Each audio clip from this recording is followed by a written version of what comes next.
Boa noite! Estamos começando aqui nossa live.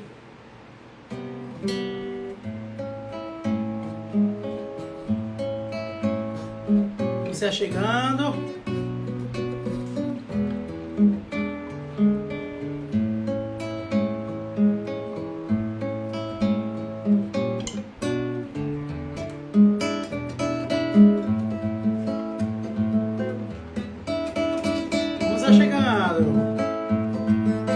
Não se admire se um dia o beija-flor invadir a porta da sua casa, te der um beijo e partir. Fui eu que mandei o beijo, que é pra matar meu desejo. Faz tempo que eu não te vejo, ai que saudade do ser. Boa noite, pessoal, estamos começando aqui nossa live. Mas se quiser recordar aquele nosso namoro, quando eu ia viajar, você caía no choro, eu chorando pela estrada, mas o que posso fazer? Trabalhar é minha sina, eu gosto mesmo é de você.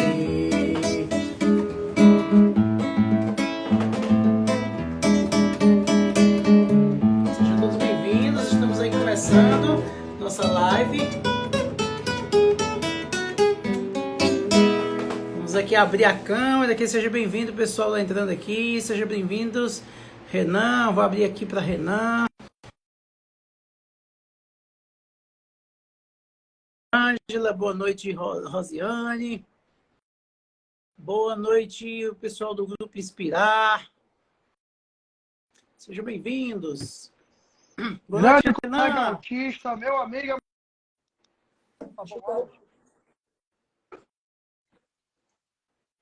Deixa eu convidar aqui a professora Josineide para entrar. Peraí.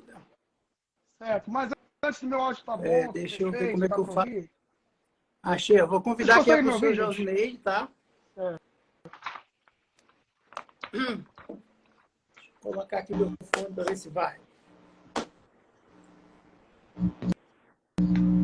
Boa noite. Boa noite.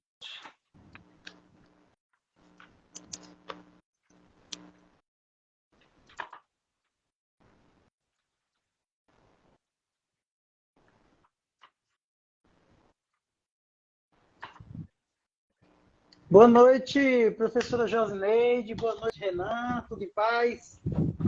Tudo sim. Um prazer estar aqui com vocês, tá? Queria agradecer a presença, né, de todos vocês. Enquanto o pessoal vai entrando, o que você acha da gente cantar uma musiquinha? Maravilha. Pode ser? Boa. Sim. Aí, coisa boa, uma música. Eu vou tirar aqui o meu fone para eu poder... Não quero lhe falar, meu grande amor, das coisas que aprendi nos discos. Quero lhe contar como eu vivi tudo que aconteceu comigo. Viver é melhor que sonhar. Eu sei que o amor é uma coisa boa, mas também sei que qualquer canto é menor do que a vida de qualquer pessoa. Por isso, cuidado, meu bem, há perigo na esquina. Eles venceram e o sinal está fechado para nós que somos jovens, para abraçar seu irmão e beijar sua menina. É que se fez o seu braço, o seu lábio e a sua voz. Você me pergunta pela minha paixão, digo que estou encantada com a nova invenção. Eu vou ficar nessa cidade, não vou voltar pro sertão, pois vejo vir vindo no tempo cheio da nova estação. Eu sei de tudo da ferida viva do meu coração. Já faz tempo eu vi você na rua, levada pelo vento, gente jovem reunida. Na parede dessa memória, só lembrança é o quadro que dói mais. Minha dor é perceber que apesar de termos feito tudo que fizemos, ainda somos os mesmos e vivemos. Ainda somos os mesmos e vivemos com os nossos pais. Boa noite, pessoal que está entrando. Nossos ídolos ainda são os mesmos e as aparências não enganam, não. Você diz que depois deles não apareceu mais ninguém. Você pode até dizer que eu estou por fora. Vocês acham que nós autistas estamos por fora? Nós estamos por dentro. Mas é você que é mão passada e que não vê. Mas é você que é mão passada e que não vê. Mas é você que é mão passada e que não vê. Gente, obrigado por estarem aqui presentes, né? Professor Josineide, eu não sei como é que funciona esse negócio de live, que eu estou aprendendo esse negócio de Instagram agora, mas quem é que apresenta quem? Eu apresento a senhora e a senhora apresenta a gente, é? Vamos lá, eu posso fazer isso, sim. Então pronto. Eu sou Josineide Teotônia, sou pedagoga, psicopedagoga, especialista também em formação de professores, mestre em ciências de educação, doutora em ciências de educação, e tive a honra de conhecer presencialmente o Marcelo, que vai talvez se tornar até um estudo de caso para mim, porque é um caso realmente da gente ver, é uma radiografia, é um PET scan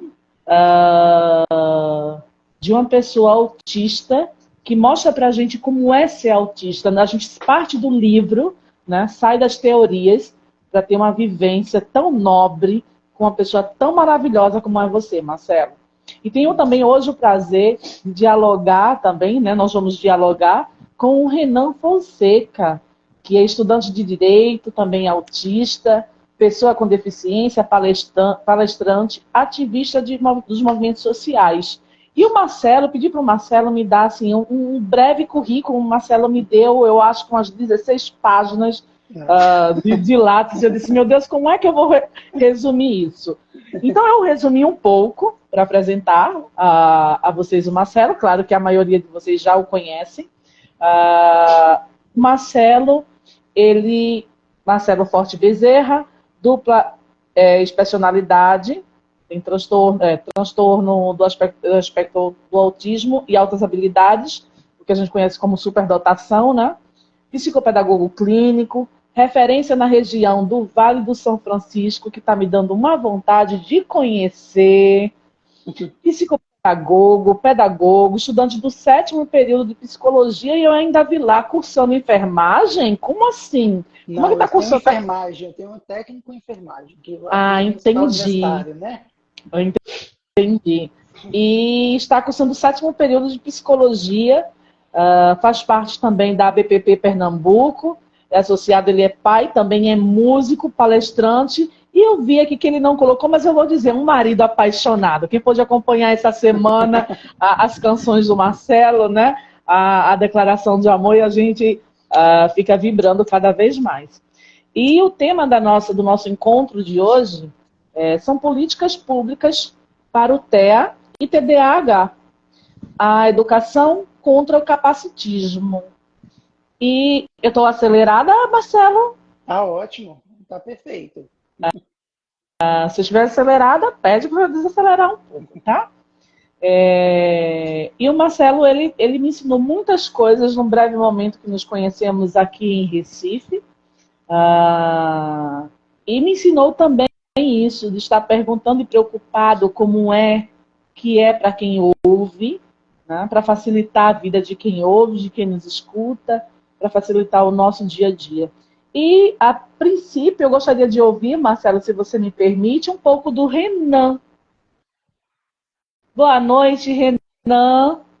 Renan Fonseca, um jovem de 25 anos, também autista, e aí estudante de Direito. Pode contar um pouquinho, que eu não sei se eu estou assim, fazendo um julgamento precoce, mas o Renan é mais tímido que o Marcelo? Boa noite a todos e a todas. Uma grande honra Boa estar noite. Muito prazer falar com vocês. Obrigado, Marcelo, pelo convite. Eu aceitei, porque além de falarmos sobre as políticas de combate ao capacitismo na educação da política pública, que é um tema muito amplo, e um tema que muitas pessoas com deficiência querem saber, e que vão buscar esse conhecimento hoje, nós não podemos esquecer os 8 anos de comemoração da LBI, da Lei Brasileira de Inclusão, que comemorou seu aniversário esse mês. E daí a gente tem muito que comemorar, mas ainda temos muito ainda que lutar, não é, Renan? Muita ainda coisa. É um caminho, eu estava muito extensa. Muita coisa passada que foi conquistada de 88 para cá, desses 4 anos que tiveram lá atrás, ficou muita coisa travada. Inclusive, nós ficamos muito preocupados, não estou levando esse ao lado político, estou levando com imparcialidade, claro. O que nos preocupa é que nós vemos uma sociedade regredida. Isso eu não falo em nível estadual, eu falo em nível Brasil e nível internacional. Porque parece que agora, o que vimos lá atrás, de 88 para cá, muita coisa já se conquistou, mas ainda falta que melhorar. Por exemplo, ontem, o IBGE fez uma pesquisa, que eu até postei no Instagram, depois vocês olham, que fala da questão do mercado de trabalho das pessoas com deficiência. Muitas pessoas são esquecidas do mercado de trabalho. E é muito triste isso. Não só nessa questão, mas o nível do capacitismo aumentou nas escolas e até universidades. Eu fico muito triste também que as universidades das pessoas com autismo e TDAH com deficiência são esquecidas dentro das universidades. E o que queremos não é isso, é acolher da melhor forma possível.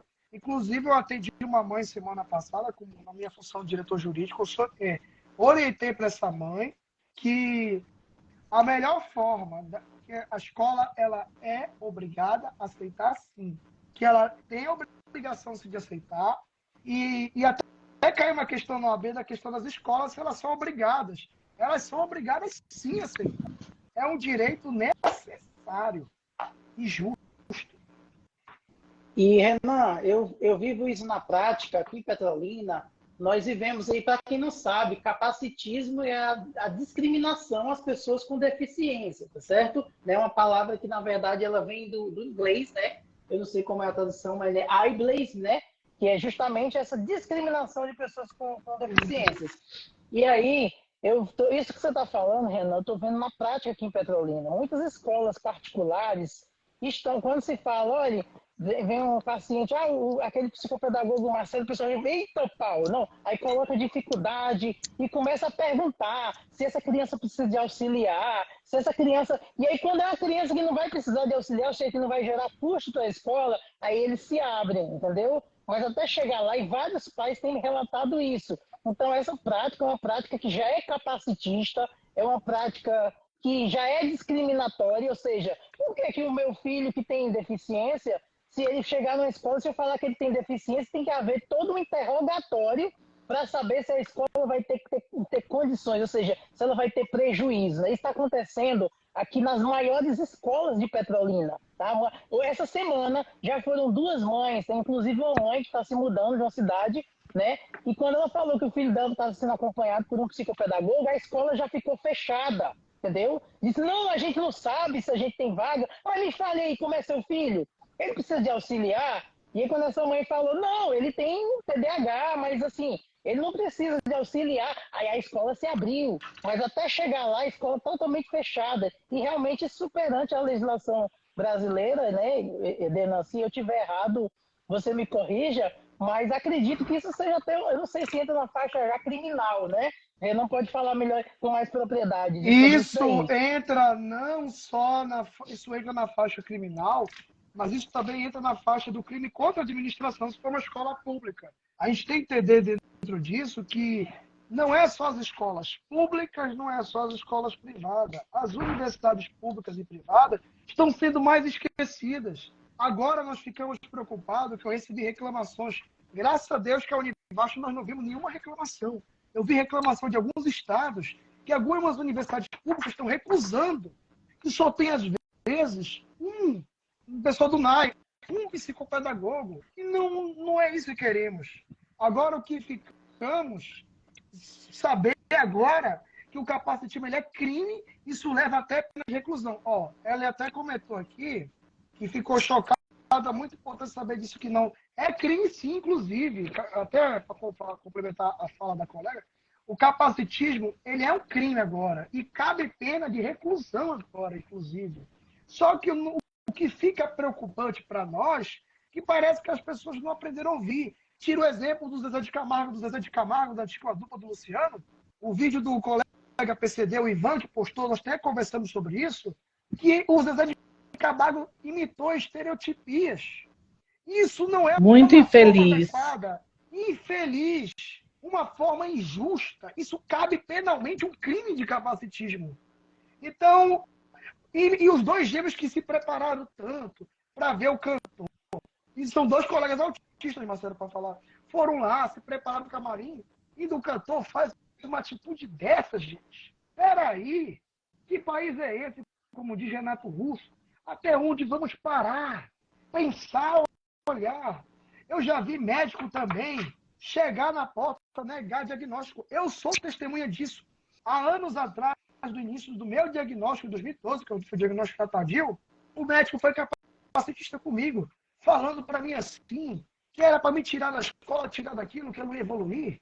É isso que se traz?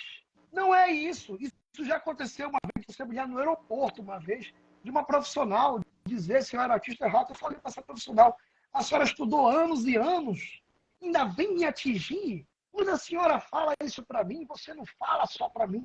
Você faz isso com outras pessoas com deficiência. Às vezes o capacitismo não é a falta de conhecimento, mas sim é reconhecer onde está o erro da sociedade. É pensar, analisar onde está. Por isso que eu digo, isso não serve só para os profissionais da saúde, serve para todos os profissionais se autoanalisar.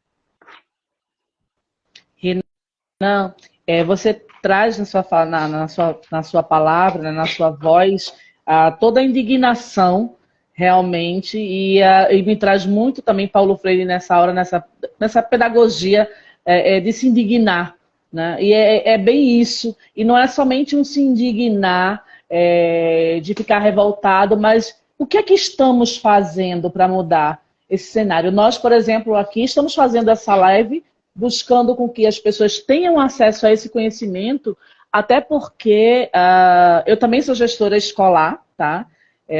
Atuo aqui no município de São Lourenço da Mata e tenho tido um movimento de se tornar referência no atendimento às crianças com deficiência.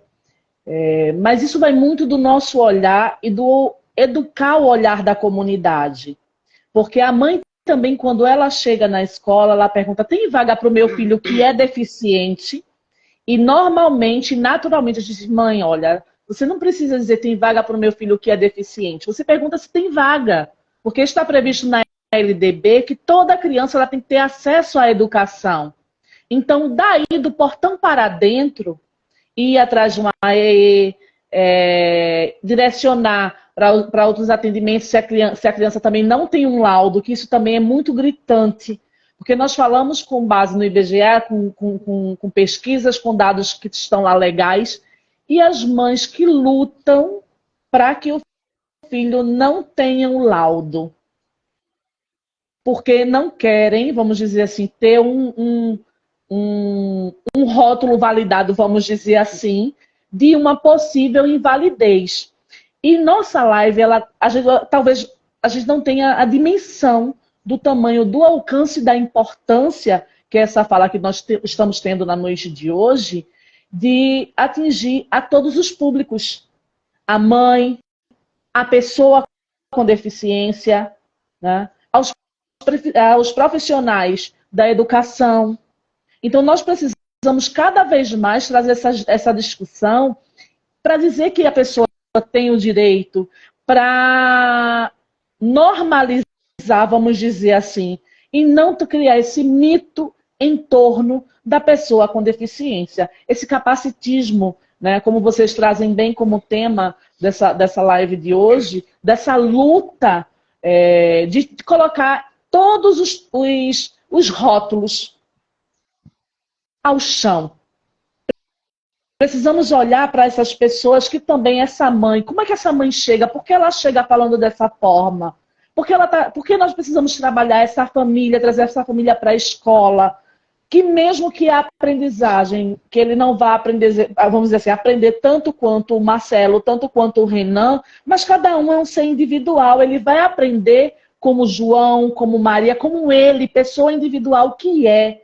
E nós precisamos ter um olhar para a educação dessa forma, dessa maneira, respeitando a individualidade de cada um e buscando também, né, tornar possível a humanização dessa aprendizagem. Isso, Zineide, você trouxe uma fala importante. A gente da psicopedagogia, a gente tem muito essa concepção de que todo mundo aprende. Então, não importa se o seu QI é de 40, ou é de 140, ou é de 240. Todo mundo tem o direito de aprender, né? Todo mundo tem esse direito. E a sociedade, já lá desde a psicologia que se difundiu muito nos Estados Unidos, que começou a segregar, quando os testes de QI foram criados por Binet e Simon, e começaram a segregar, esse daqui tem o QI maior, ele é bom, ele serve para mim. E esse daqui tem o QI mais baixo, ele não serve para mim, né?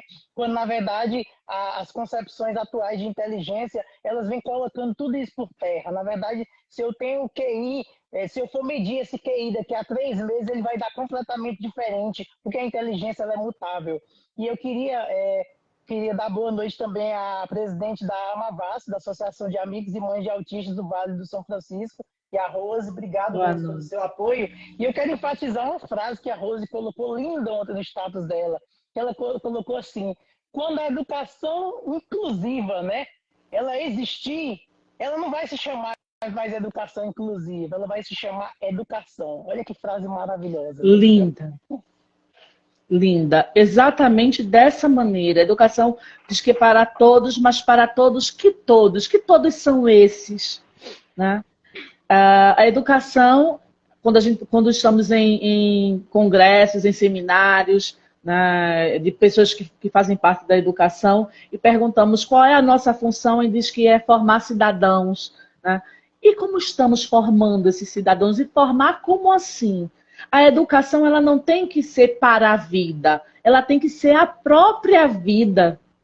John Dewey, né? Pois é. Então, nós precisamos... Se educação não temos saúde, como eu tenho se educação nós não temos moradia, é tudo pela educação. Por isso que uma das pautas que eu mais defendo dentro dos setoriais de defesa de ativismo é a educação. Mas por que, professor Renan, só toca tanto na educação? Porque, para mim, a educação começa por tudo. E a educação começa de onde? É lá do prezinho, até chegar na universidade. Tem uma colega autista, que a gente chama de colega autista, uma médica, eu não sei se eu lembro do relato dela, que foi ano passado, que ela falou que ela sofreu capacitismo dentro do hospital pelo fato dela ser mulher e autista e médica. Já pensou uma coisa dessa?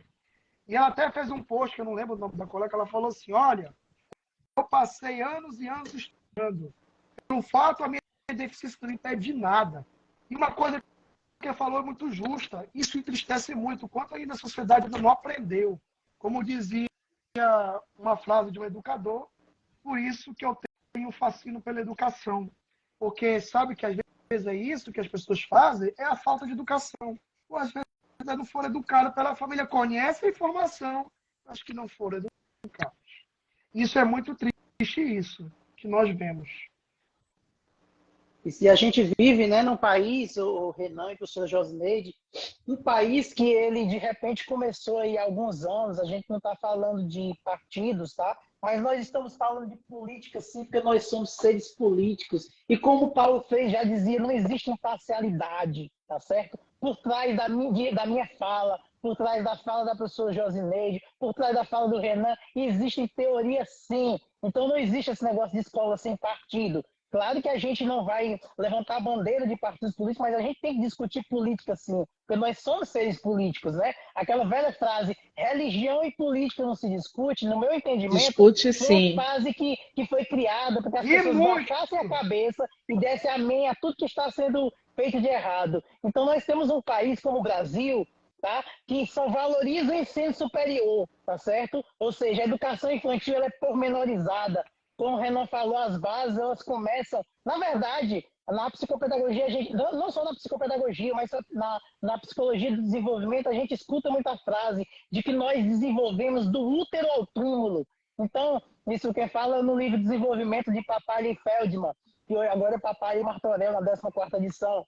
Mas, enfim, nós temos aí o Brasil, muitos diplomas superiores, analfabetos funcionais. E o Brasil hoje ocupa, pelo menos hoje não, em 2017, ele ocupava a posição 67 no PISA, que é o marcador mundial, né, da leitura e escrita. Então a gente está entrando, a gente acha que leitura é uma decodificação, né? Então eu estou aqui, B com A, bá, B com O, bó, L com A, lá, bola, pronto, eu li, na verdade eu não li, isso é uma decodificação, né? A leitura, ela é quando a gente faz a crítica, né? Será que a bola é boa? Por que a bola é interessante? Será que a bola a gente consegue fazer alguma coisa de bom? Então, assim, a gente tem toda uma distorção de alguns anos para cá, pessoas levantando a bandeira de que a gente tem que construir mais presídios, de que a gente tem que cadeira elétrica. Né? Gente, a Suíça... Bora que eles não existissem.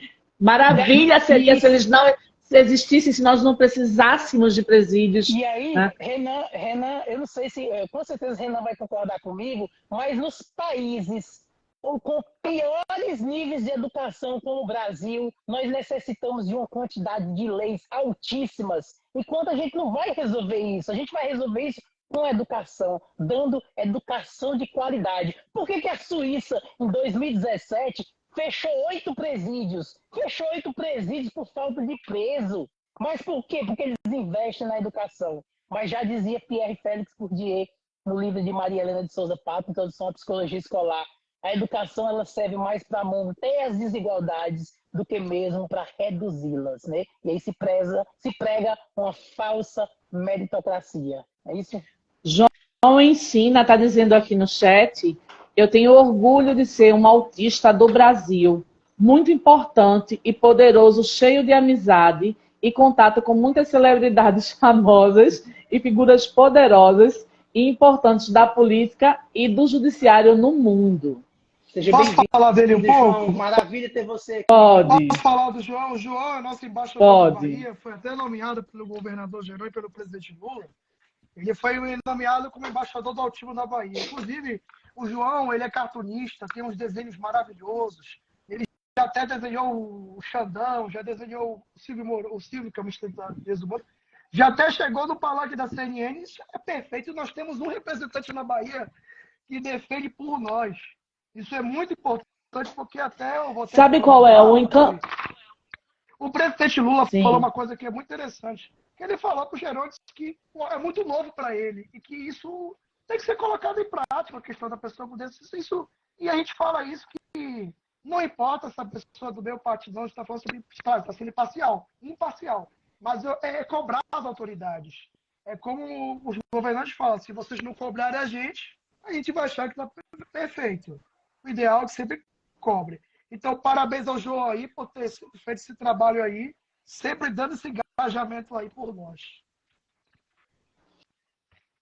Então, assim, a nossa fala hoje, e eu estava, quando o Marcelo disse, Josineide, você pode mediar? Isso para mim é uma honra, Marcelo, porque até no meu convívio, no meu dia a dia na educação, tem sido invisibilizado as pessoas com deficiência que conseguem galgar o seu espaço no ambiente de trabalho, que conseguem se colocar no local de notoriedade. E vocês são exemplo para muitas pessoas. O quanto eu tenho falado sobre o Marcelo, o quanto agora eu vou falar sobre você, Renan, de que o autismo ele não é uma sentença.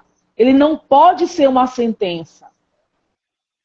Nós temos que trazer para as pessoas, para os professores e para as mães, principalmente para as mães que às vezes têm que engolir esse rótulo, goela abaixo, chorar no travesseiro e encher o seu filho de remédio.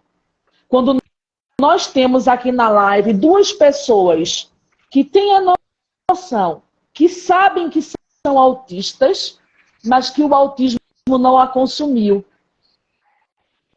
Que por algum momento, por alguma pessoa, ou por si, ou com a ajuda de alguém, disse, não, eu preciso de ajuda, eu preciso. Mas eu também consigo chegar lá. E chega.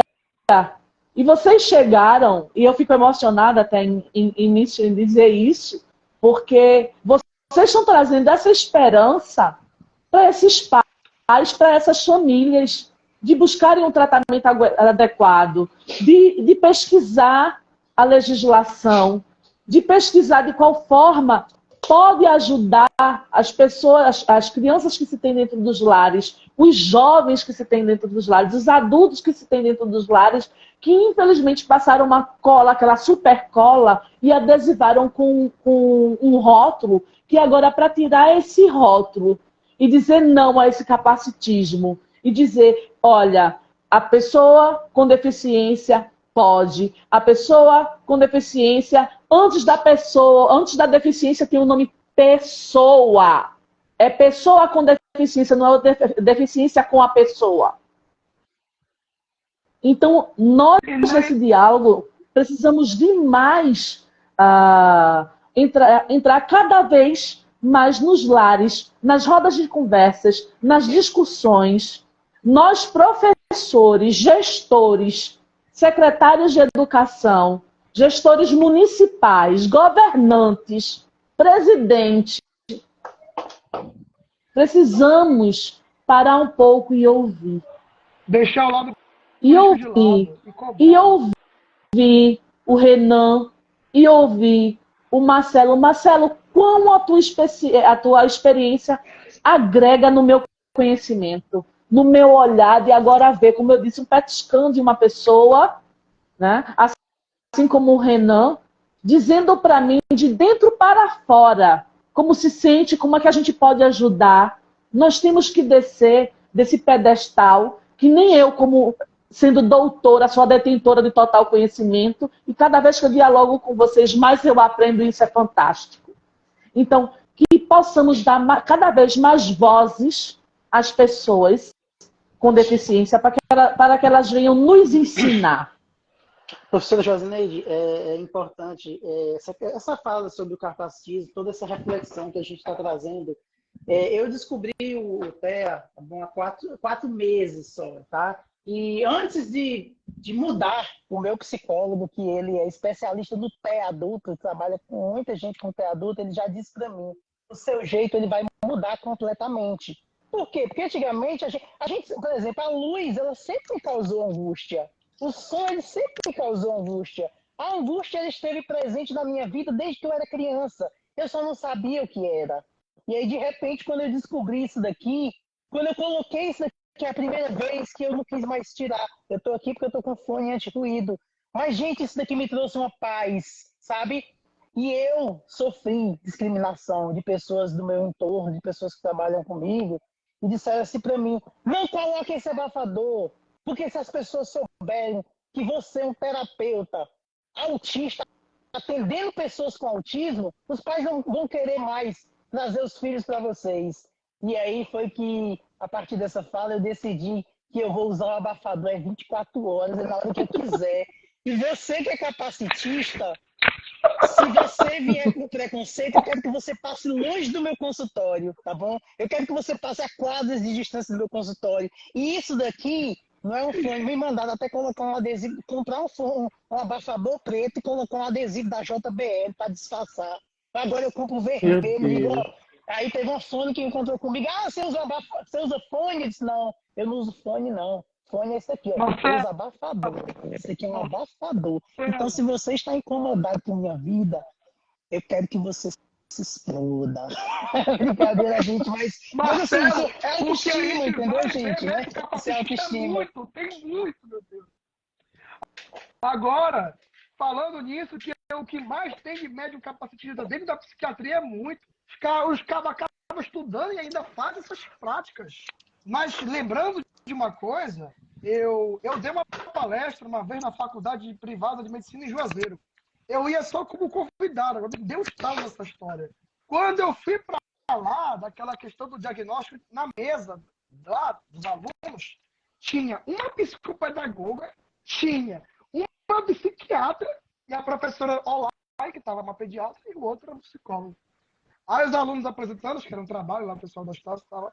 Aí tudo que eles falavam, eu só anotava. Eu anotava. Aí eu falei assim, professor, você não quer dar uma fala depois? Eu vim como convidado, já voltava para palestrar. Eu falei, olha, se eu extrapolar o tempo, eu falei, não, fale, só anotar. Quando eu vi naquela situação do diagnóstico da menina, que eles descartaram porque só tinha atraso de linguagem, aí o que foi que aconteceu? A professora falou, vocês não deveriam ter descartado o diagnóstico. Ela podia ter traços de autismo, podia sim, aos 3 anos de idade. Quando eu complementei na palestra, primeiro choque que eu falei, vocês não podiam descartar. Eu sei que vocês estão aprendendo, isso é normal no início, né? Mas isso fica de aprendizado, porque sempre na faculdade você aprende. E que reflita. Porque a gente tem que pensar, mesmo que a criança tenha um atraso de linguagem aos 3 anos, não se descarta o diagnóstico. Até porque o Marcelo sabe que o diagnóstico está vindo tarde nos adultos agora. Por isso que demora para vir, porque a ciência não, já avançou muito, mas não avançou o completo de 100%.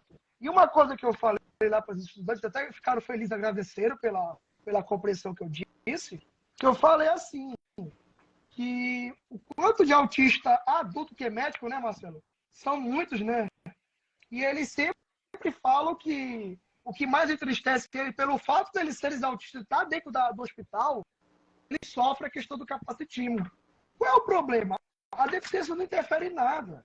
Nós não estamos para fazer de coitado. A gente só tem as nossas limitações, mas nós temos os nossos direitos, sim. E eu até parabenizei a Faculdade de Estácio de lá, de Juazeiro, pelo trabalho que eles têm feito. É difícil você achar uma faculdade de medicina hoje que faz esse seminário sobre autismo e TEA. É muito difícil ver hoje em dia. E se eu ver algum aluno da Estácio aí, eu quero até parabenizar pelo empenho de vocês. A Rose E aí, Rodrigues, ela está dizendo assim aqui, Nossa o grande Rose, problema é o sistema educacional falho. É? Quem é, Renan? nossa presidenta, eu sou diretor jurídico, nossa presidenta. Muito prazer. Dos amigos do Vale do São Francisco. Ela diz assim, o grande problema é o sistema educacional falho e conteudista. Enquanto isso não mudar, é luta. E, infelizmente, tem gestores que são as barreiras, onde deveriam ser os removedores dela. Concordam gênero, número e grau. É exatamente assim, né? Enquanto a educação ela for baseada, porque como eu acabei de dizer, né? É para preparar para a vida. Quantos conteúdos são só servidos para, vamos dizer, encher o HD de algo que não vai ser utilizado?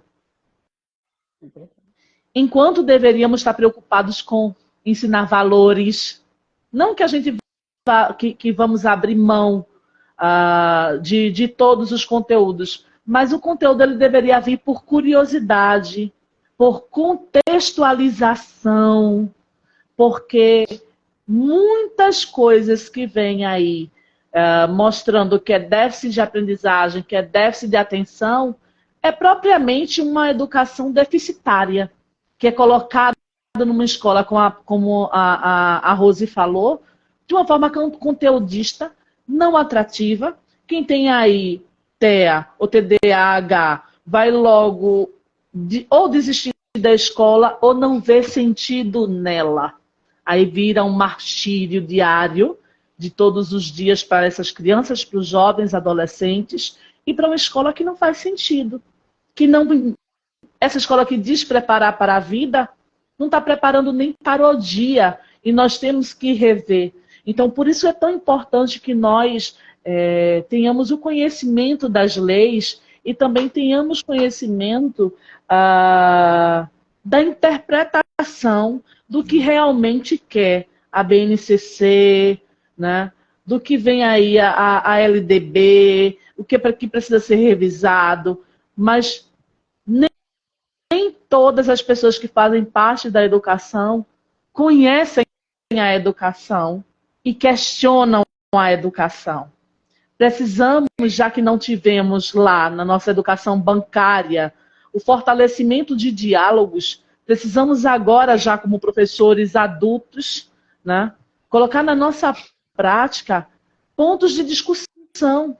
Vamos discutir, vamos conversar, porque temos hoje na sala o Joãozinho, que, como eu entrei há alguns dias atrás na sala de um professor, e se ele estiver aqui assistindo, ele pode até deixar o comentário, e conversei com os alunos. Nós paramos a aula e conversamos por que precisávamos fazer mais silêncio. Porque existia ali duas crianças, elas são gêmeas, e as duas têm autismo, uma já está com a CID, e a outra já está fechando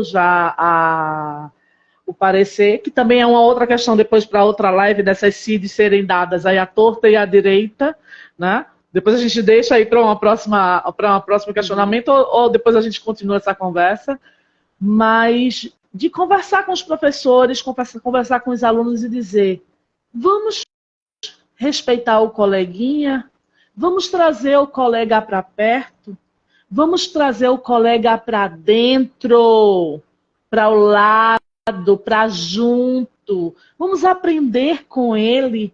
É aquilo que você falou, Marcelo. Quando nós, enquanto escola, enquanto educadores, tornarmos a educação, de fato, como ela deve ser para todos, nós vamos deixar de chamar de educação inclusiva. No entanto, ela não está sendo nem inclusiva ainda. Ela só está integrando, está lá colocando. Está colocando na sala de aula. Mas como estão essas crianças na sala de aula? Como estão sendo tratadas? Como estão sendo vistas? Como estão sendo direcionadas? Aí é outra luta, né, Renan, que temos que travar. É outra batalha, porque não somente conhecer as leis faz com que nós mudemos o cenário da educação. Temos que arregaçar as mangas, né, dialogar, cumprir as leis, fazer com que elas sejam efetivadas. Porque leis nós temos para praticamente quase tudo aqui no Brasil. Algumas coisas tem lá as brechas, né? Você como a estudante de direito sabe que tem as brechas, mas existem leis que estão aí criadas há século, né? E não respeitada, e não dialogada, e não discutida. E nós precisamos trazer isso para a discussão pública. Concordam? Concordo. E quando você fala aí, só para não. É claro que não é nossa intenção se aprofundar nisso hoje, mas quando você fala da questão dos diagnósticos, né, eu tive diagnóstico equivocado. Eu passei 7 anos com diagnóstico de TDAH. Quase me mataram com medicamentos. Eu fiz a avaliação. Me deram diagnóstico de TDAH, eu adulto, sem avaliação neuropsicológica, que hoje é o teste mais objetivo que a gente tem para se fechar um diagnóstico de TDAH, de TEA. Estão aqui mesmo no Pesolino, estão dando diagnósticos aí, sabe? É tanto que quando eu cheguei em São Paulo, o médico nem aceitou nada do que estava sendo feito comigo. Ele teve que pedir para o Hospital das Clínicas fazer tudo, porque ele não aceitava essa aberração que estava sendo feita. Não só em Petrolina, mas em toda a região. Mas aqui a gente tem pessoas realmente... E aí o pior de tudo, que eu cheguei para profissional em novembro de 2020, com uma avaliação neuropsicológica que eu mesmo decidi fazer. E ela foi e disse, essa avaliação está errada. Eu sei que você tem TDAH. Ela foi trocar. E aí essa médica me prejudicou por muitos anos. Né? Muitos anos eu cheguei a tomar 13 medicamentos e eu tive que remover cirurgicamente a safena, a minha veia safena da perna esquerda, por conta dos medicamentos, né? E quando eu cheguei, encontrei um médico de São Paulo, que foi quem me deu o diagnóstico de TED, me tratou com óleo de canabidiol e foi descontinuando todos aqueles medicamentos. Quando eu cheguei para ele, eu estava com 9 medicamentos. E aí, dos 13, eu já tinha reduzido 4 e eu estava com 9. E ele foi descontinuando e eu fiquei com um medicamento. E quando eu cheguei no Albert Einstein em maio, a única receita que eu saí do Albert Einstein foi para parar o único medicamento que eu tomava. Porque o médico olhou para mim e disse: suas questões são sensoriais, suas questões são estratégias. Sua angústia que você sente é por conta dessa luz que você... Essa é a sua angústia. O som, essa é a sua angústia. Então não adianta você estar tomando antidepressivo, não. Você tem que se proteger. Você tem que usar o abafador, você tem que usar boné, você tem que usar óculos escuros. E quando eu comecei a usar, sabe, algumas pessoas do meu entorno me massacraram. Eu não que é isso, você está usando óculos escuros dentro de um prédio. Gente, o óculos é meu. Fui eu que comprei, fui eu que paguei, eu uso ele onde eu quiser. É um direito. E você, como pessoa individual, conhecendo as suas características, está fazendo e criando um ambiente no qual não foi oferecido para você e que você está custeando para o seu melhor bem-estar. E isso tem que ficar muito claro.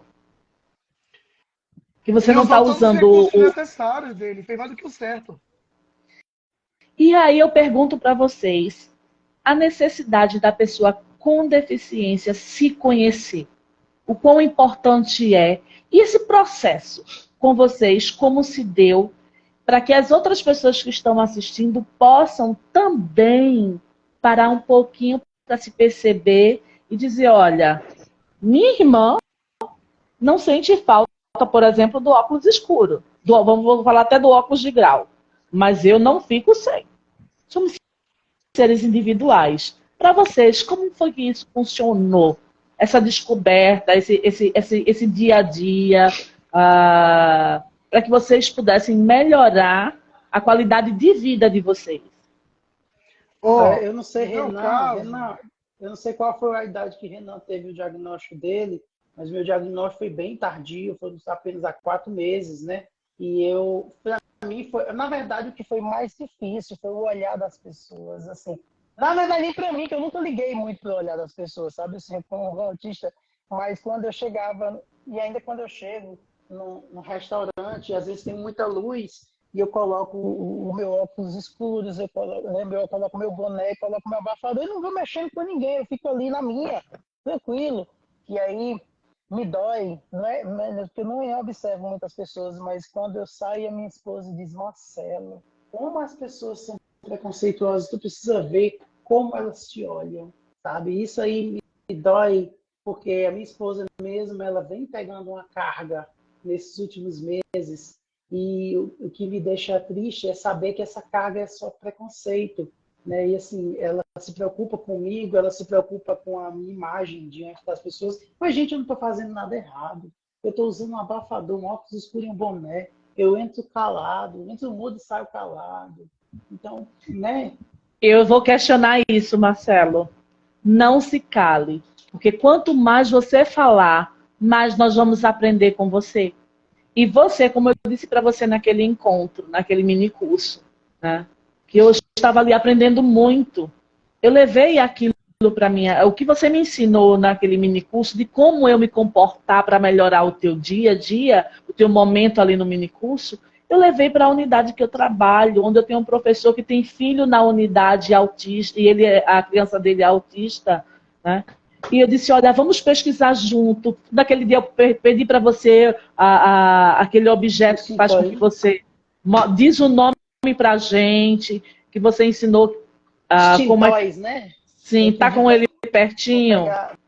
Ele já disse que ia comprar, a escola também vai adquirir, o abafador também, a escola também já está com projeto para adquirir. Né, o professora Josineide, o extintóis, ele não é só para quem tem autismo, para pessoas com TDAH ou para qualquer hiperatividade, pessoas que nem têm algum transtorno, está um pouco hiperativo e você vai manuseando. Até para a ansiedade em si, ele dá uma, né, dá uma controlada. Vou pedir aqui para minha esposa trazer então, assim, por favor, nem você, nem o Renan se calem nisso de dizer eu entro caladinha. Não! Nós temos que incomodar realmente. Nós temos que, com afetividade, nós temos que, com paciência, mas às vezes a gente sabe que ela nos foge, porque somos seres humanos, né? De lidar com as pessoas com a sua profunda ignorância, mas os nossos relatos, são os nossos relatos que vão tirar essas pessoas da ignorância. É dizendo como eu me sinto, é dizendo como eu funciono. Então, por isso que eu digo que vocês estão sendo muito importantes, vocês não têm tamanho da grandeza de vocês e da representatividade que vocês estão tendo dentro e fora do espaço que vocês atuam. Então, nós temos realmente que fazer barulho. E aqui, ó, os Tintoys, né? Esse brinquedinho aqui, que custa R$14,90 no site da Cereja Vermelha. Quem sabe a Cereja Vermelha fazendo merchandising, manda uma caixa desse negócio aqui. Mas olha, gente, isso aqui é bom demais. Isso é bom pra... 7 anos que eu tomando Ritalina, Venvanse, Risperidona, Aripiprazol, me deram tudo. E a minha inquietação das pernas não parou. Na hora que o meu psicólogo, com atitudes, você compra isso aqui, ó. Gente, eu não tenho mais hiperatividade nas pernas. Eu fico manuseando isso daqui. Coisa maravilhosa. Mas, Josineide, eu queria te dizer que eu fico muito emocionado. Porque, na verdade, enquanto a sociedade está dizendo para a gente que a gente é um estorvo, que a gente não é capaz, que a gente deve ser abandonado, que nós somos problemáticos, né? Escutar, né, de uma educadora como você, que não estou trazendo só o fato de você ser doutor em ciências da educação, não estou trazendo o fato de você ser a diretora científica da PPP, não, mas eu estou trazendo a gestora, sabe? A gestora e a pessoa. A pessoa. Isso é muito importante, isso é pessoa, né? Isso é muito importante, sabe, pra gente. A gente saber que todos nós temos nossas particularidades, entendeu? E eu vi isso, assim, eu não sei qual é o sentimento de Renan nesse momento, mas assim, o meu sentimento é de muita gratidão. E é como se a senhora, a professora Josineide, estivesse tirando das costas da gente toda essa carga que a sociedade tem colocado. Entendeu? Isso pra gente é muito lindo. Obrigado. Eu tenho realmente aqui a agradecer por ter cruzado vocês no meu caminho. Oi, Renan. No meu caso, o sentimento que às vezes a gente sente, no meu caso, a gente tem um sentimento de lutar, né? Às vezes, a gente tenta ser calado, mas a gente não desiste disso. Em toda palestra que eu falo que eu vou lutar até o fim, eu nunca vou me calar. Uma vez, até a presidente Rosa, você não está assistindo aí, pessoal da associação, aconteceu comigo numa conferência municipal de saúde. Tentaram cortar minhas falas, e quando no final, que abri sessão para deixar eu falar, para tomar meu repúdio, eu falei. Tem até um vídeo no Instagram que postaram aí, vocês podem dar uma olhada. Podem tentar me calar que for. Podem tentar denegrir minha imagem. Podem tentar fechar minha boca, minha porta, mas eu não saio. Nem com o microfone cortado, mas eu vou falar mesmo sem ninguém ouvir. O que eu fiz, eu falei assim, jamais vozes serão caladas. Se nós temos dificuldade, se um colega tem, o outro tem, ninguém é igual, nem todo autista é igual. E uma coisa que eu não gosto que fale que a gente é especial, porque especial todo mundo é. Vão comparar a gente como se fosse uma coisa separada daquilo, mas não é isso. Eu digo isso que lá atrás, no início do meu diagnóstico, eu sei o perrengue que eu passei, que a minha mãe e meu pai passaram para perrengue. Então, às vezes as pessoas perguntam, mas você não parece que é autista, não. Mas eu falei, qual é o problema? O problema está em vocês. E vocês precisa aprender a conhecer. Venha comigo, que você vai aprender comigo, com qualquer colega, que a gente ensina. Faça uma convivência, porque as pessoas acham que Por isso que agora o cordão de girassol é obrigado a usar no aeroporto. Obrigatório, não só para nós, autistas, para atender a qualquer deficiência visível, porque não dá para perceber, né? E essa questão do cordão de girassol ajudou a salvar a vida de muitos colegas, né, Marcelo?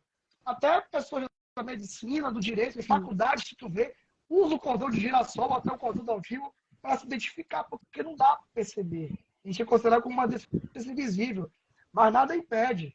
Quando a gente mostra o colar, a gente tem orgulho do que somos.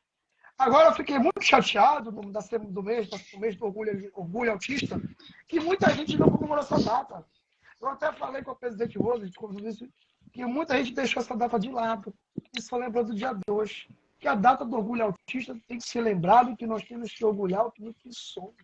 É isso. É que, na verdade, as pessoas não entendem esse orgulho, né? É um orgulho de luta, é um orgulho de conseguir chegar aonde chegou e saber que mesmo tendo um caminho muito árduo e longo pela frente, não desistir de caminhar. E é uma luta que não é uma luta só sua, Renan, ou só sua, Marcelo. Porque vocês estão lutando e nós estamos lutando, porque eu me incluo nessa luta também, pelos outros. Para que os outros não passem por crueldades que vocês passaram. Porque ainda existem casos que estão ali, estão ali caladinhos, como você usou a palavra, amordaçado, né? Escondidinho, ou eu não quero na minha escola. Isso são violências, não é isso, Renan? São práticas de uma educação violenta. A internet dele caiu. Então vamos. Então, vamos assim. Aguardar o Renan voltar. Vamos. Mas a gente continua conversando e quando ele voltar, eu volto de novo com a pergunta. Então, assim, nós estamos numa luta para que o outro tenha um direito ao direito que tem. Porque por muitas vezes essa invisibilização e essa... Oi, caiu também? Não, eu só achei que eu fui me abaixar aqui, acabei apertando aqui. Se nós pararmos, aí sim vai haver um retrocesso. Nós temos que cada vez mais dialogar em prol das vidas que virão. Ele caiu, mas ele levantou. E a vida é assim. O professor Josineide... Porque da Amapá é ruim. Josineide, a minha esposa acabou de entrar, a Leide Laiane, então eu queria agradecer a presença dela. Nós temos uma filha, que essa nossa filha tem TEA, tá? E o meu filho, né, ele está num processo de diagnóstico, né? Ele tem questões sensoriais, ele tem mais assim... eu queria agradecer muito o apoio da minha esposa, que é uma pessoa que está do meu lado, sabe? Que presenciou toda essa mudança, sabe? Que viu os olhares preconceituosos, né? E foi uma das pessoas que chegou para mim e disse que eu era maior do que tudo isso, né? Eu queria agradecer. Tá? Nós também agradecemos porque está na luta conosco, né? Está aí motivando. Oi, Renan? Também queria agradecer a minha presença também, né? Obrigado pelo convite. Inclusive, queria até mandar um abraço para duas pessoas, a minha amiga Gabi, lá de Petrolina, e o companheiro Murilo, lá de Puraçá, né? Então, Renan, eu estava falando aqui antes da gente perder você, e agora a gente achou de novo. Achou, voltou. Voltou. Sobre esse nosso papel de trazer essa discussão. E eu estava falando agora há pouco de dar voz, né, essas pessoas que não sabem que existem as leis que as protegem, que dão a garantia para elas. E aí eu te pergunto, no cenário agora do direito, no cenário do direito, o que é que você acredita que já foi conquistado, mas a gente não consegue ainda perceber porque ainda foi uma conquista ainda pequenininha, mas que teve um avanço? Olha, as legislações já avançaram, mas tem legislação que ainda falta colocar em prática.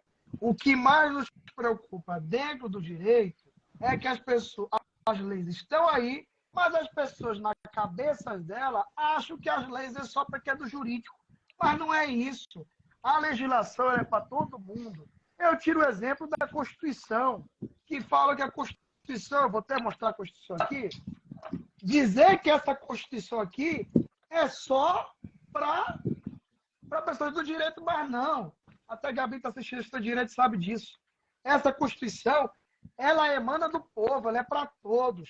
Se dentro dela existem pactos das pessoas que São José da Costa Rica, a Convenção do Uruguai, estão aqui, justamente esses direitos da pessoa com deficiência foi graças a isso aqui. E a própria LBI completou seu aniversário. Só que as pessoas não seguem e às vezes não têm o conhecimento da LBI e não conhecem a própria Constituição que é feita para a população.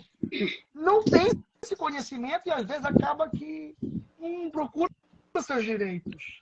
A gente tira um exemplo disso do BPC, das pessoas com deficiência que muitas das vezes estão tendo seus direitos negados e acabam que às vezes elas não têm a informação de como a lei funciona. E isso nos preocupa. Você vai em outros países, as legislações são ensinadas desde do ensino médio ao ensino fundamental. Isso é muito interessante. Eu digo o exemplo das Libras também. As Libras não deveriam ser matéria optativa, deveria ser obrigatória dentro das escolas e das faculdades. Falta colocar em prática as leis. E cumprir. O quanto nós estamos em atraso, né? Comemoramos aí o orgulho, né? Essa palavra, como eu acabei de dizer, o orgulho, mas o orgulho no significado de luta e não de que maravilha, nós somos autistas, e de maravilha não tem muita coisa não na vida da gente, tem muita luta, né? Mas nós temos que nos orgulhar justamente de estar trazendo isso à tona, né? De estar trazendo isso como um assunto, como uma pauta séria, pertinente, atual e essencial para ser dialogado dentro e fora dos espaços escolares, para ser dialogado entre as associações de mães. Eu não só digo não somente com autismo, mas com TEA, com todos os outros transtornos, com os déficits. E nós precisamos trazer esse olhar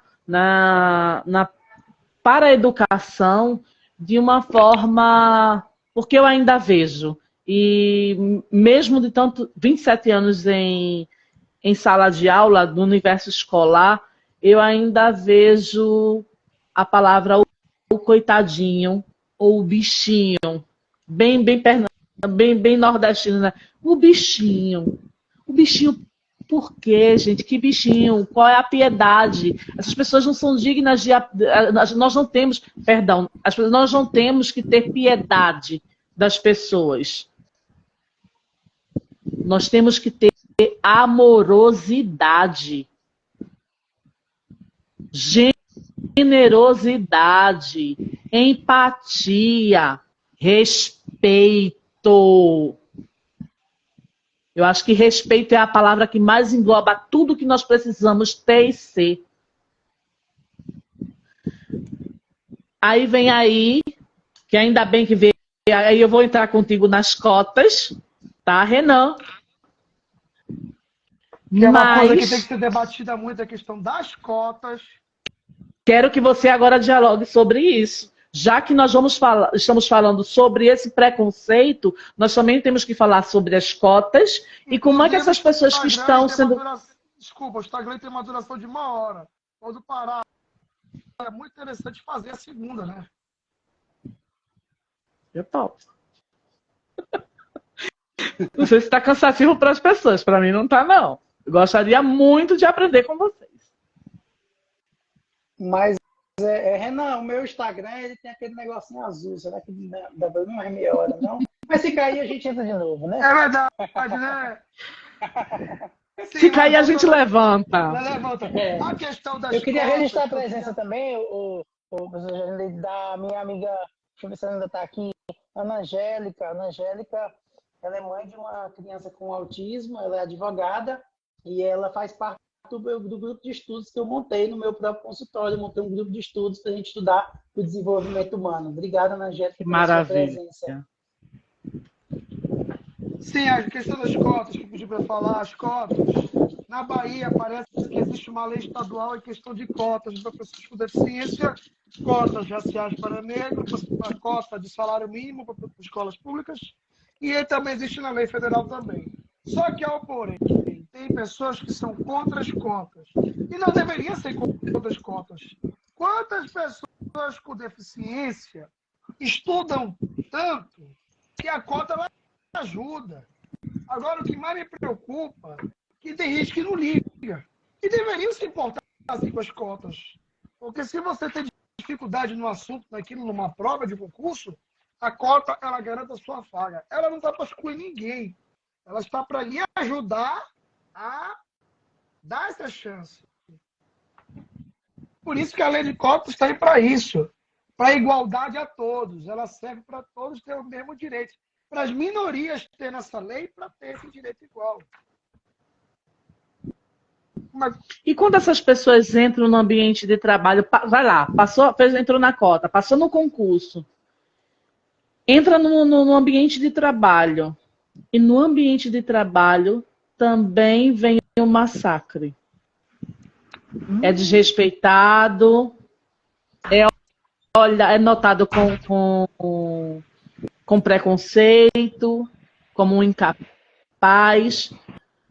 Juridicamente é possível entrar, claro, eu estou fazendo uma pergunta meio que retórica, mas porque eu quero realmente ouvir da tua boca.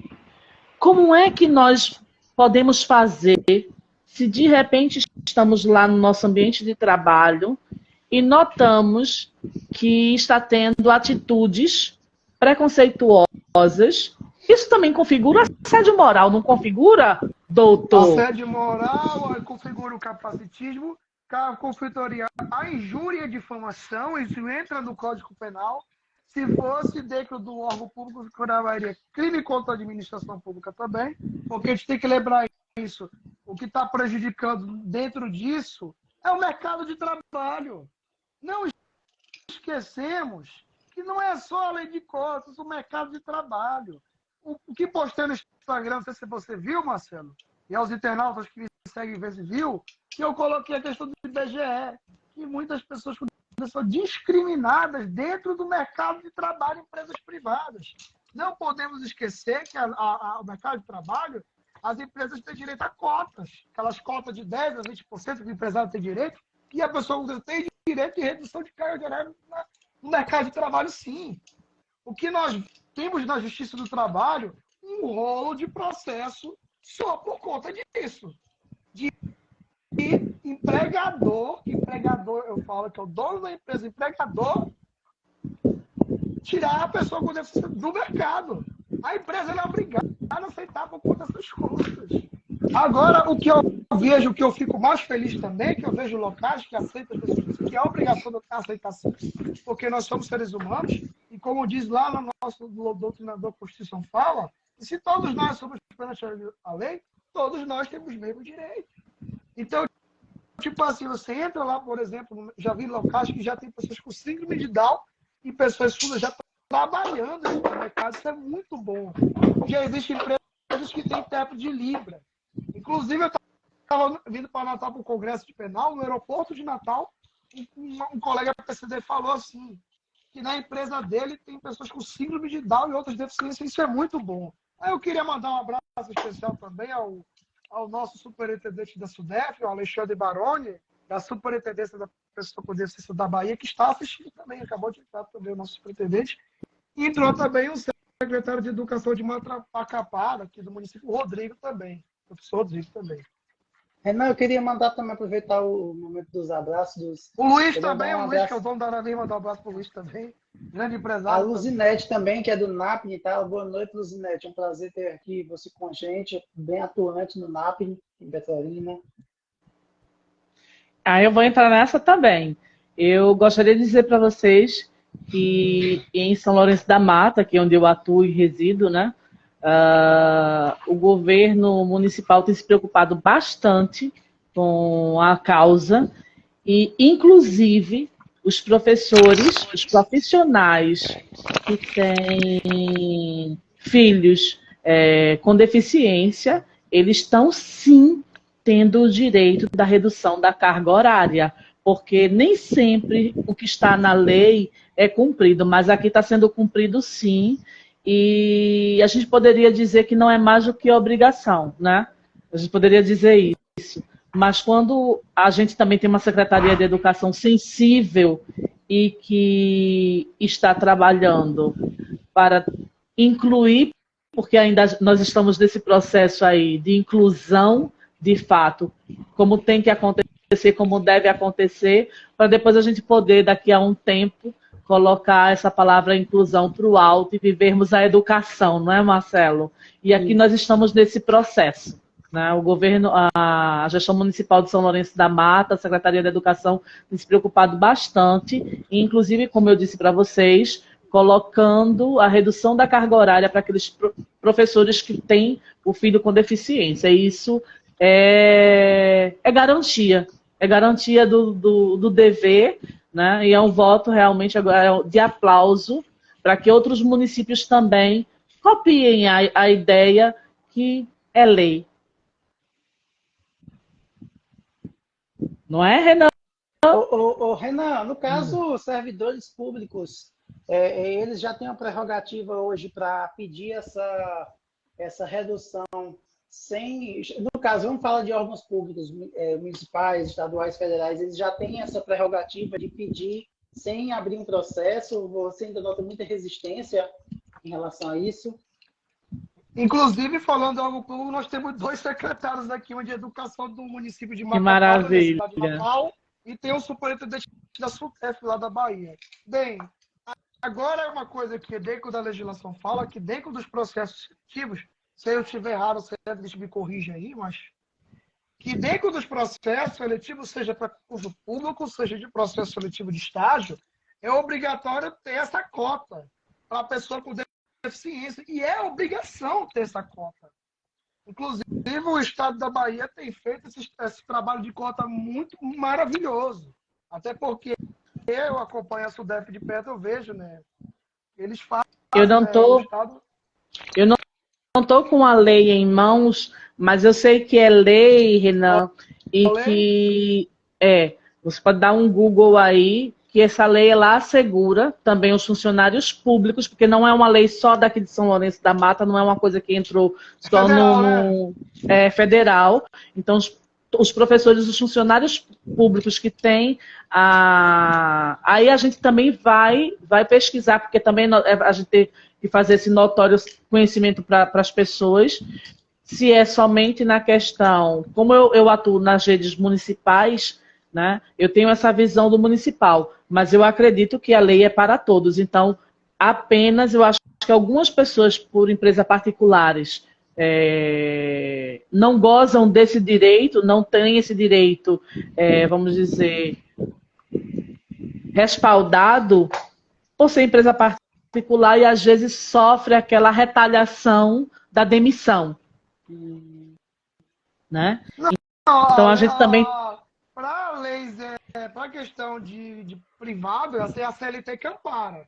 Agora, para órgãos públicos, que ampara isso é a lei federal. Sim. Sim, o que eu estou dizendo aqui é o seguinte, que às vezes as pessoas que trabalham em empresas particulares não buscam esse respaldo legal com medo da demissão, vamos dizer assim. Me entende? De não ser demitido por pedir uma redução de carga horária. infelizmente, E a lei ampara, mas infelizmente, não existe uma lei federal dentro dos órgãos públicos que faz a redução da carga horária. Eu sei que alguns estados já É têm. isso que eu pedi. Aqui no Pronto, é isso que Amapá, eu que te eu estou passando as férias perguntei. de família aqui, já tem essa lei. Inclusive, Eu, eu até eu ajudei te nessa lei. perguntei porque eu Pará sou tem. eu Pará sou tem. da EBSER, né, da Empresa Brasileira de Serviços Pernambuco tem essa Hospitalares, lei inclusive já já. tu. Pernambuco tem. sim. E Bahia, pelo não menos sei se assim, tem, mas eu vou até pesquisar se Bahia tem. e aí os funcionários, né, os servidores públicos federais que estão precisando, todo mundo, na verdade, que tem alguém com alguma deficiência precisa de mais tempo, né, porque tem as terapias, enfim, tem toda uma série de intervenções que precisam ser feitas, e eu falo da realidade da gente que deve ser. A gente precisa entrar na justiça para conseguir. Na verdade, é uma coisa que é lógica, né? Inclusive, tem um projeto de lei que está tramitando isso aí no Senado para redução de carga horária da pessoa com deficiência nos órgãos públicos. Está mais do que na hora. São alguns estados que têm. Inclusive, né, na Bahia, eu não sei se tem, não sei se o Baroni pode falar no chat, mas não sei se tem. Eu sei que em Pernambuco tem, como já falou. Amapá, aqui Amapá tem. Eu vim passar férias de famílias um mês aqui. Eu sei que aqui tem, porque eu estava no dia da sessão. Eu sei que Pará estava, porque esse projeto fez no Pará.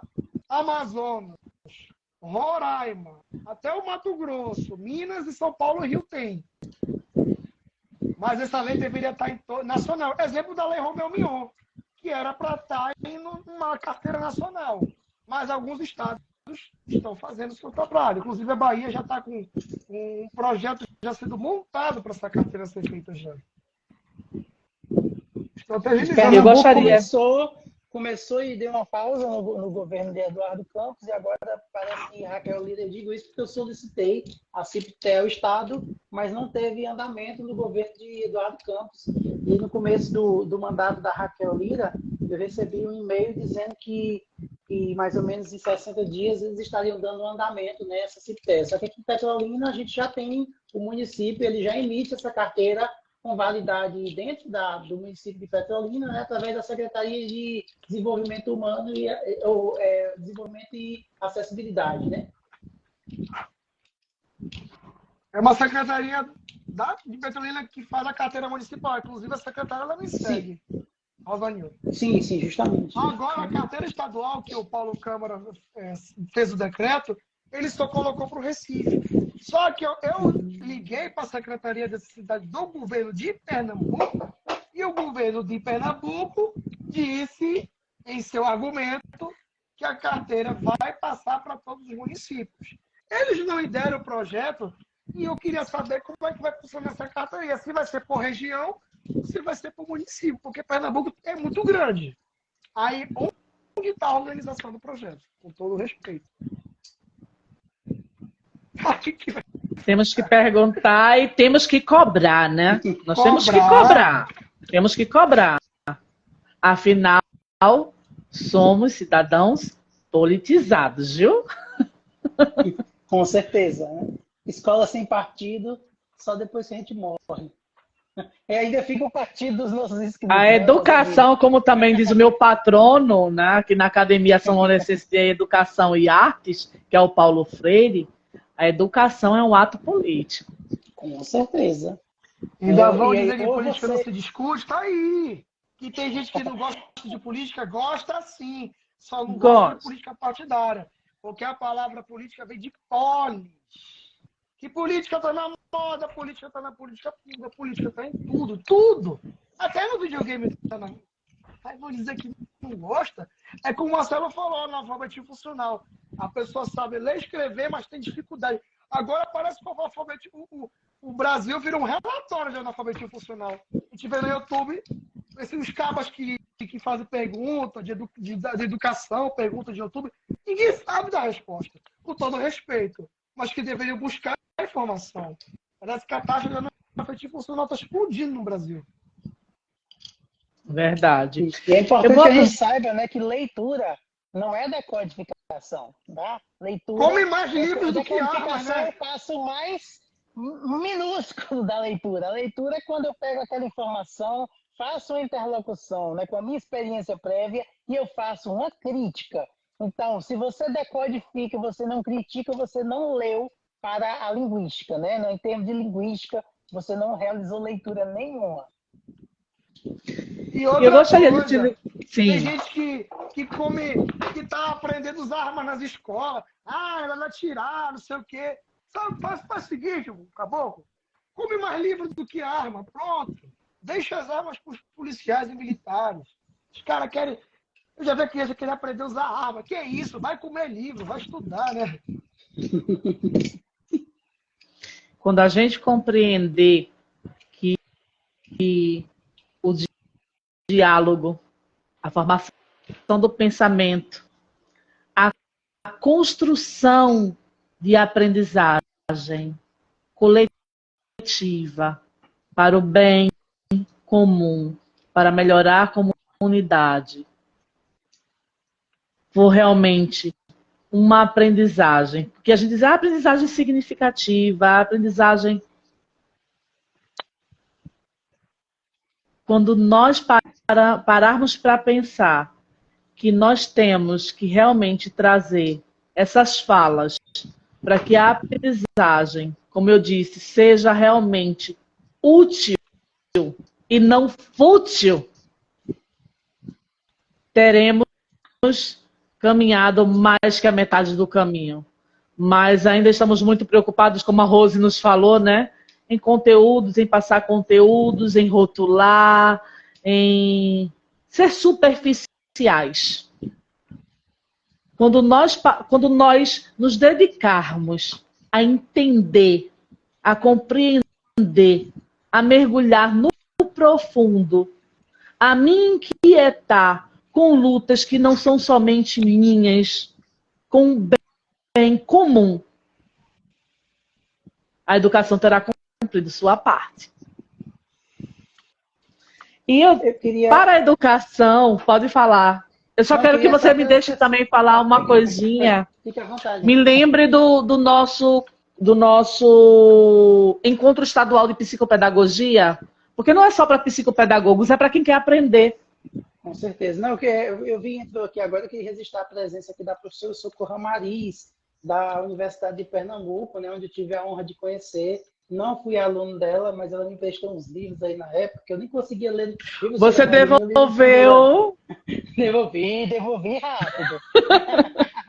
Mas foi um prazer, né, e estar cursar psicopedagogia na Universidade de Pernambuco, é uma instituição, né, que na época o curso já tinha há 24 anos, né? Então, eu queria só agradecer a presença da Socorro Amariz. E o nosso encontro está atual, né, que vai ser 25 e 26, não é isso, professora? Isso.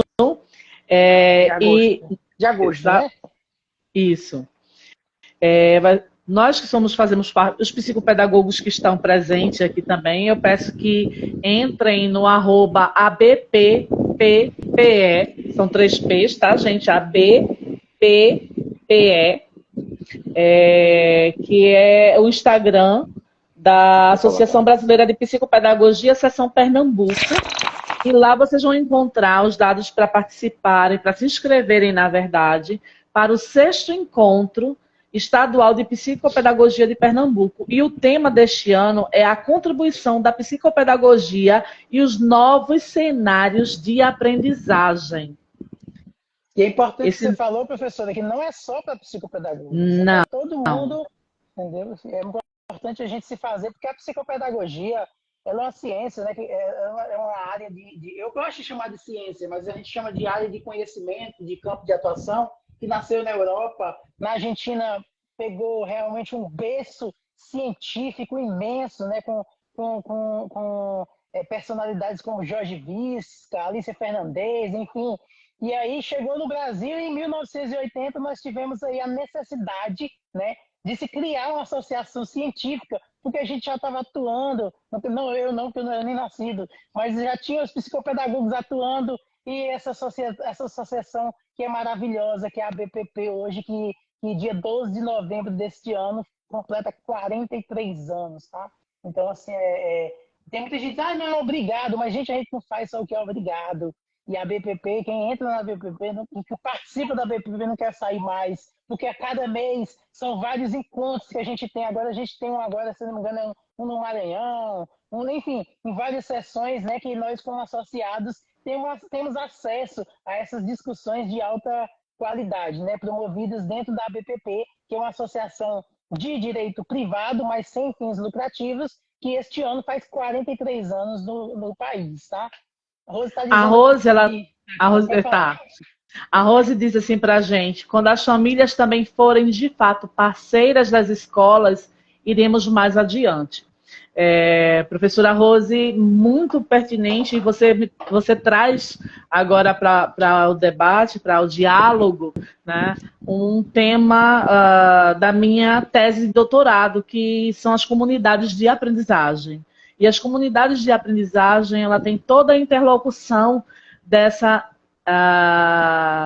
visibilidade e trazer para dentro da escola a própria comunidade.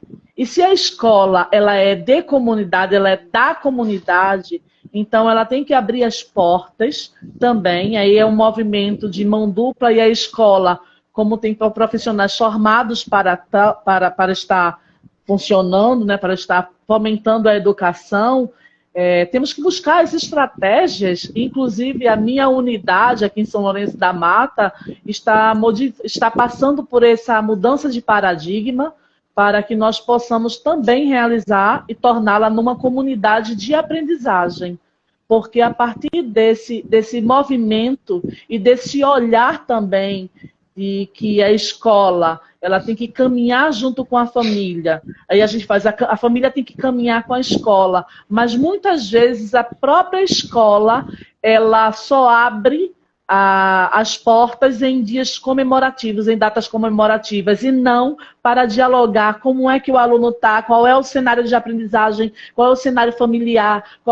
São tantas interfaces que nós precisamos, e temos elementos para fazer e não fazemos. Aí eu indico aí José Pacheco, né?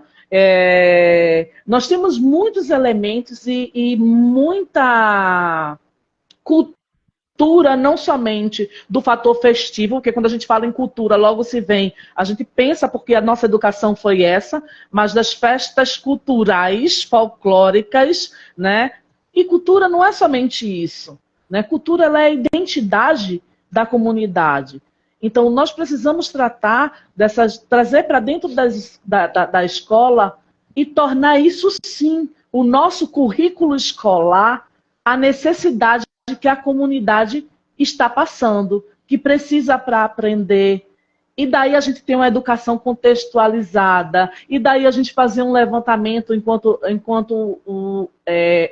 unidade escolar, né, enquanto educadores, de quantas pessoas com deficiência nós temos, quais ajudas nós vamos ter, se nós podemos criar um conselho de mães, né, para a gente lutar junto, para ter mais garantias diante da Secretaria da Educação, do governo do Estado.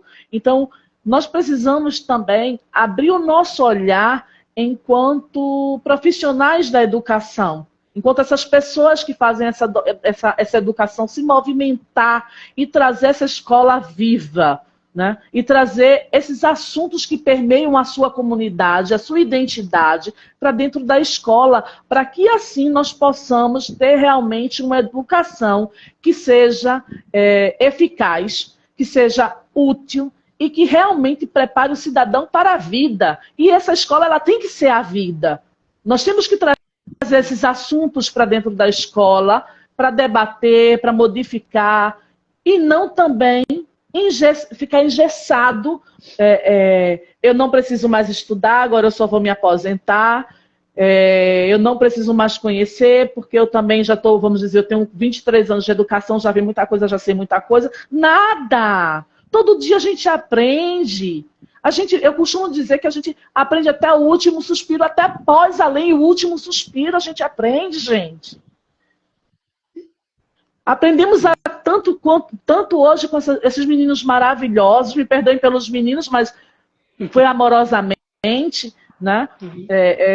Nós aprendemos tanto que nem a escola nos preparou para isso, para aprender com o outro. O que é que o outro tem para me ensinar? O que é que a gente aprende numa roda de conversa? vale muito mais do que um semestre, um dia vale muito mais do que um semestre conteudista. É aprender para ser pessoa, ser humano. E assim nós temos que ser. Então, trazer essa família para a escola, ela é super necessária. Mas quando é que vamos trazer? No nosso PPP, no nosso projeto político-pedagógico, que diz que é político, mas às vezes não é, né? Ele é feito por uma mão só, muitas vezes. Não é discutido, não é dialogado, não é revisado, não tem as necessidades da comunidade, só tem as necessidades de passar na Prova Brasil, nos exames externos, no SAEP, SAEB. E isso não tem. Lá na minha tese eu explico muito bem que isso, trazendo para uma comunidade de aprendizagem. Ai, que bom, Rose, que você concorda. Porque aí a gente está dialogando com a mesma sinergia, né? Sabendo que estamos no mesmo movimento. É trazer a vivência de cada um. O que é que cada um enxerga como vida? O que é vida? Essas crianças estão na escola sem propósito. O que eu quero ser como crescer? E as perguntas. Vamos iniciar nossas aulas com perguntas, não vamos dar respostas, vamos construir respostas. E graças a Deus não vamos tirar as nossas conclusões finais. São considerações, porque cada fase que a gente for analisar aquilo, teremos outras conclusões. E é interessante, professora, que a senhora mostrar, a senhora me trouxe em mente uma frase de Rubem Alves, né? Que Rubem Alves, se você olhar no YouTube, tem lá um vídeo chamado Professor de Espantos, que vídeo maravilhoso, eu não me canso de assistir, onde ele diz que o professor ele não está ali para dar respostas prontas, que as respostas estão na internet, estão nos livros, o professor está ali para criar aquela curiosidade, né? Aquela curiosidade, criar o espanto, né? Deixar a pessoa realmente cheia de dúvidas. E eu sempre falo para os pais dos meus aprendentes, né, que quando eles saem da minha sessão, eles ficam assim, ó. E eu disse, gente, vocês estão com muitas dúvidas, nós estamos com muitas dúvidas, e eu falo para eles, então é sinal de que eu fiz o meu papel. Porque se vocês saírem daqui só com respostas, o meu papel não foi cumprido, né? O meu conhecimento, ele é tão ínfimo, ele é tão pequeno, né? Sócrates já dizia, se eu não me engano foi Sócrates, só sei que nada sei, entendeu? Ontem eu estava lendo o Mito da Caverna de Platão, onde tinha lá o diálogo de Glaucon, né, com o Sócrates, né? E aí ele falava, aquele mito da caverna, justamente eles usavam um aparato dentro da caverna, né? Onde eles não conseguiam olhar para o lado, eles só conseguiam olhar para frente, né? E atrás, e eles não estavam vendo sombras, né? Sombras de pessoas que passavam atrás no muro, eles não sabiam que, para eles passaram a vida toda ali presos naquela caverna, né? E eles só enxergavam as sombras. E até que um vai e sai e enxerga como o mundo realmente é, sabe? E aquilo dói nos olhos, sabe? E eu já faço aí uma alusão ao nosso processo, né, Renan, de descobrimento do TEA. A gente ficou ofuscado com aquilo dali. A gente se acostumou a vida toda com esse tanto de estímulos e, de repente, a gente é colocado... A gente nasceu na guerra do Iraque, tá? Desde do útero, né, das nossas mães, que a gente escutou sons de tiros e a gente se acostumou, porque o nosso sistema sensorial, ele se acostuma.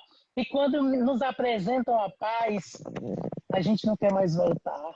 Porque isso é maravilhoso. E a sociedade fica dizendo, você era assim, você não usava abafador, e agora você usa. Por quê? Porque a sociedade só sabe apontar o dedo. Mas todo mundo é autista. Mas isso ou aquilo, sabe? E poucas são as pessoas que te abraçam, né? Poucas são as pessoas que realmente te abraçam. As pessoas, elas só querem apontar o seu dedo. E aí a gente vê muito a Jesus Cristo, na minha concepção, ele foi uma pessoa com altíssimas habilidades, nem com altas habilidades, com altíssimas habilidades. E ele dizia ali, eu sou o caminho, a verdade e a vida. E ele foi crucificado porque ele defendia os excluídos. Quem eram os discípulos de Jesus? Pedro, Tiago, Judas, só os excluídos, aquelas pessoas que ninguém queria. Então, se Jesus, as pessoas até dizem assim, se Jesus voltasse hoje, em 2023, ele seria crucificado. Mas, na verdade, gente, ele já está sendo crucificado. Da maneira mais cruel. Mas ele já está sendo crucificado quando o Renan, quando todas as pessoas com deficiências, quando elas são crucificadas pela sociedade, porque elas têm um jeito singular de ser. E a sociedade, ela quer padronizar. Ela quer todo mundo igual. Ela quer todo mundo lendo no fundo branco. Ela quer todo mundo com cabelinho assim, penteado para o lado, de pele branca. Tem que ser heterossexual, porque se for homossexual não presta, tá certo? Então, assim, essa padronização, né? Então, Jesus, não é se ele voltasse em 2023, não, ele já está sendo crucificado todos os dias. Inclusive, quando ele chega numa escola, né, com muitas escolas particulares aqui da região, onde a exclusão já começa antes dos pais colocarem os pés dentro. Onde diz, o meu filho tem um laudo.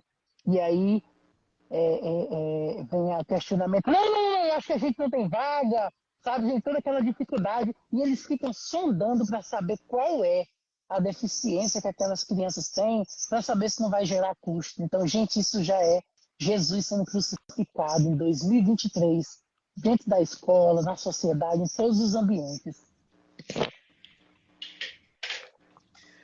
Aplaudo tua fala, que é minha, que é do Renan. E